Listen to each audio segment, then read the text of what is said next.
اعوذ باللہ من الشیطان الرجیم بسم اللہ الرحمن الرحیم صلی اللہ علی النبی الامی وعلی آلہ صلی اللہ تعالی علیہ وسلم صلاۃ و سلام علیک یا رسول اللہ وعلی آلک و اصحابک یا شفیعنا عند اللہ۔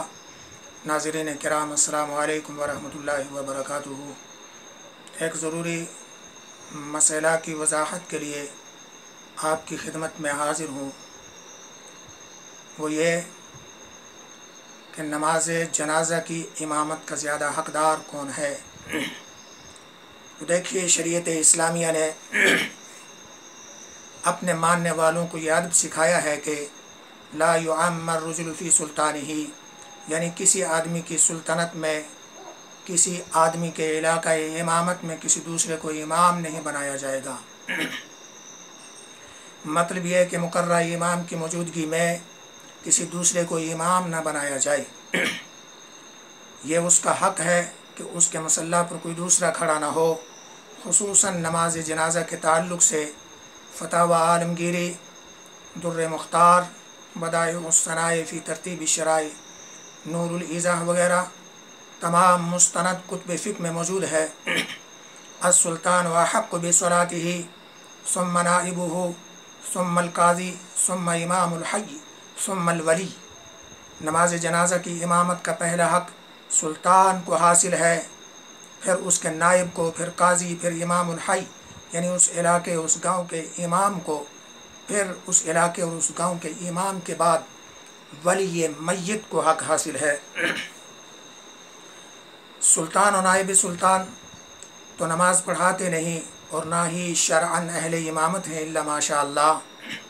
رہی بات قاضی کی تو وہ فی زمانہ مفقود ہے، اگر موجود بھی ہو تو ہر جنازہ میں قاضی کی شمولیت محال ہے۔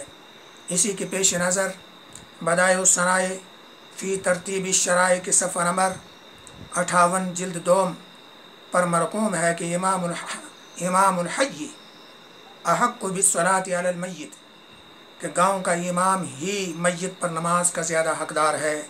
ثابت ہوا کہ مقررہ امام پر کسی دوسرے کو فضیلت نہیں ہے۔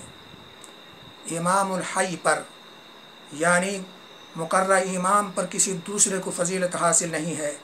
ہاں، اگر وہ خود اجازت دے دے تو درست ہے۔ نماز جنازہ میں امام جمعہ کو فضیلت حاصل ہے کہ یہ امام جمعہ کا شرعی حق ہے۔ امام جمعہ کے بعد امام الحی یعنی گاؤں کے مقررہ امام کو حق حاصل ہے۔ مقررہ امام کے بعد اگر میت کا بیٹا عالم ہو تو وہ نماز جنازہ پڑھائے، اور اگر میت کے تمام بیٹے علماء ہوں تو بڑے بیٹے کو ترجیح دی جائے۔ اولاد کے بعد ورثہ عصبہ میں سے اقرب نماز جنازہ پڑھائے۔ میت کا بیٹا اور میت کا باپ دونوں موجود ہوں اور دونوں اہل علم ہوں تو بیٹا ادباً میت کے باپ کو آگے بڑھائے، اور یہ بھی واضح رہے کہ امام جمعہ اور مقررہ امام کو کسی سے نماز جنازہ کی امامت کی اجازت لینے کی ضرورت نہیں ہے، اس لیے کہ یہ ان کا شرعی حق ہے۔ ہاں، اگر میت کا بیٹا عالم ہو تو اس سے پوچھ لیا جائے۔ اس دور میں ایک اور مسئلہ شریعت کی خلاف ورزی کا باعث بن چکا ہے، جس کی وضاحت رضا الہی کے لیے ضروری سمجھتا ہوں۔ وہ یہ کہ مقررہ امام کی موجودگی میں میت کے ورثاء مقررہ امام کا حق غصب کرتے ہوئے اپنے کسی برادری دار یا تعلق دار کو برادری یا تعلق کا لحاظ کرتے ہوئے آگے بڑھا دیتے ہیں، اور مقررہ امام جس کا شرعی حق ہے اسے محروم کر دیا جاتا ہے، اور یہ بھی نہیں دیکھا جاتا کہ جس کو آگے بڑھایا جا رہا ہے اسے ثناء الہی سبحانک اللہم و بحمدک و تبارک اسمک یہ بھی صحیح طریقے سے یاد ہے یا نہیں، اور جس کی ابتدا میں فجر، ظہر و عصر، مغرب و عشاء درست نہیں ہے، ایسے شخص کو نماز جنازہ کے مصلی پر کھڑا کر دیا جاتا ہے، اور شرعی حق رکھنے والے ائمہ و خطباء کو پیچھے کر دیا جاتا ہے، اور ایسے ناپاک عزائم کی تکمیل کی خاطر ایک محض بہانہ بنایا جاتا ہے، وہ یہ کہ میت نے ان صاحب کے لیے وصیت کی تھی۔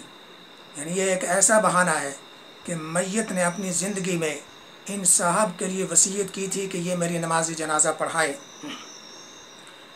جبکہ وصیت کے بارے میں تمام کتب فقہ میں صراحت موجود ہے کہ وصیت باطل ہے۔